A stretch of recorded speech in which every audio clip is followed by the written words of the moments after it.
многу исправно и не може ништо да им каже и тате се веќе пазеше. Нас ни беше многу убаво тука. Ние имаме мош над 1000 декара земја, прва покрај брегалница, бахчи, ниви у долно поле, горно поле, у градините, у растоките. Тука тоа близината беше совци стада, тоа немаше што нема. Меѓутоа, се беше убаво да не беа селските кодоши. И понатаму ни почнаа да не малтретираа, да не следат. Јас не само тат, и јас после како ученик дознајах оти, и јас сам имал досие отворено у внатрешни. И за мене. После еден ми кажува, таа година на таа дата во школскиот двор во Штипци го проговорил тоа и тоа и тоа и тоа. А у внатрешни работи, он го видел досието и подсетил се на некои моменти. И ми кажува, и тога и после ми доваѓа на акл дека, па и за мене водат постапка.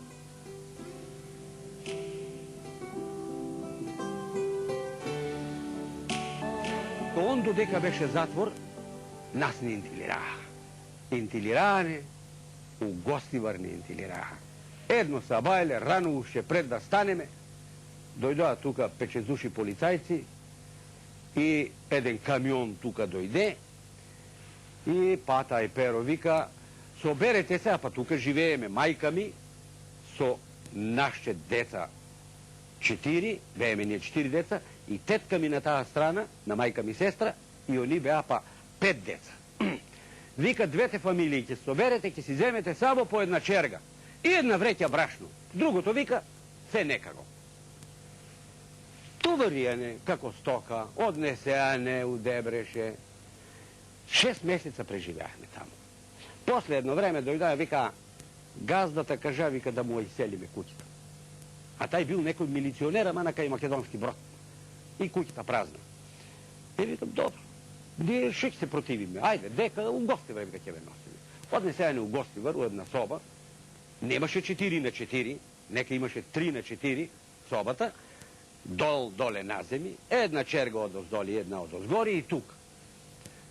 Јас учам во школото, а доле интернат има.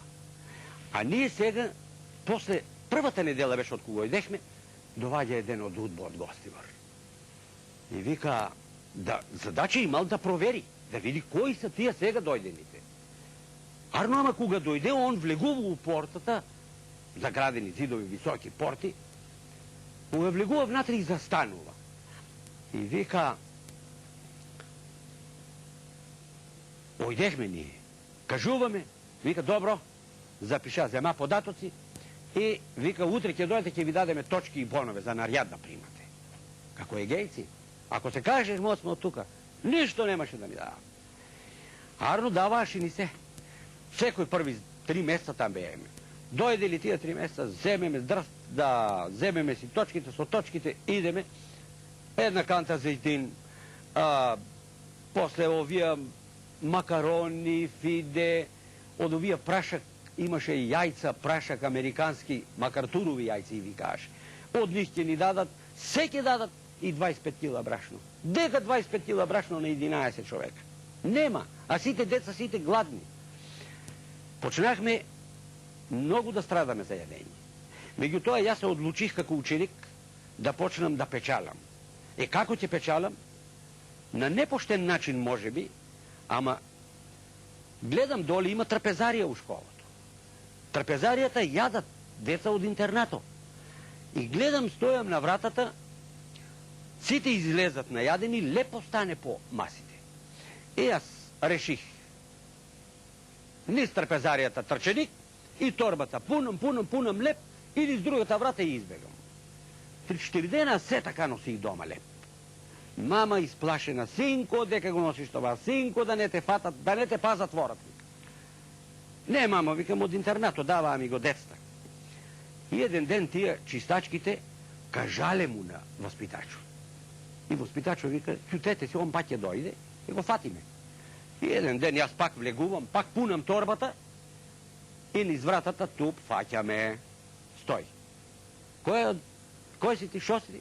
Викам, јас одам на школа, 600 оделене сам кај наставникот Јордан, ми е класен. Аха, а дека тај леп, вика, колку кучиња имаш? Или магари имаш? Немам ни кучиња, ни магари имам. Това го носам, викам, за ние да јадем.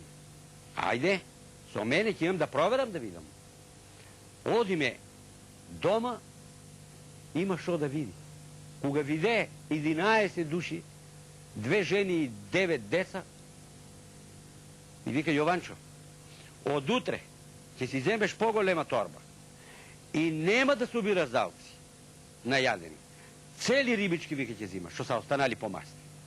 Јас си земах поголема торба, у торбата напунам ја, донесам. Порно, има леп, не е проблем. Арнома пак усостоеше лебо, оти на 11 души една торба леп, тешко стигаше. И измислија па мама и тета еден клинец за коваа горе, високото чак дури, до тавано, за да не може да докачиме торбата со лебо, па пред време да го изедеме.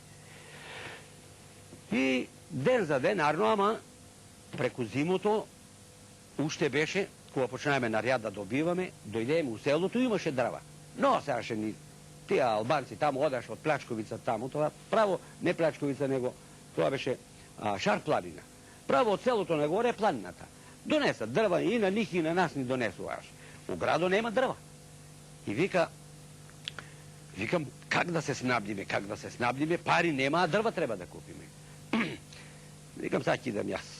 Одам, па ние беме право граничиме со пазаришчето. Излегувам вонка, гледам, еден албанец, 2 коња, ама товарил ги дрва како бандери на една кола. И јас одам, 600 деление дете, и викам, колку пари дрвата бе? Ајде беге там бе, викам. Те дрва ти купуваш. Викам, јас сам домаќин, кој друг да купи? Како бе домаќин, вика ти? Ела, викам, да ти кажам. И он остави коњите, доваѓа, отварам у портата, каде виде едно кош подавало деца. Со шо ќе ги платиш, вика? Викам, ти дадам една канта зајтин. Може. И право. Зајтину на него, дрвата растоварини, и така после секој четврток би беше пазар у Гостивар. Секој четврток јас дрвца купувах по нешто. Поминаа и тие 3 месеци, еден ден доваѓа и вика, одите си дома. После тие случувања, збивања, малтретирања, нема причина без последица. Нити има нешто што се е случило, а некој да е погодил или да е грешил. Во нашето село грешката е јасна, очита, видлива. По ослободувањето, сите тие што беа парталковци, сите тие што немаше леп да јадат, они станаа главни, они станаа председател на местен одбор, управник на задруга, книговодители, они станаа најголеми стручнаци. На них се што е некој помоќен, на них им сметаше. Таа неписменост ниина доведе до тоа да страда цело село, да бидат затварани, да бидат малтретирани, да бидеме ние прогонувани од тука. Јас грешката на дедо ми не ја знам. И не можам да ја знам, бидејќи сам бил многу мал. Грешката на татко ми пак не може да ја знам. На тетин ми исто. Зошто одлежале толку затвор? А која е мојта грешка, јас не ја знам. Не знам, заради тоа што знам, на таа возраст децата са безгрешни. Децата никој пат не грешат и децата секој пат се искрени и правични.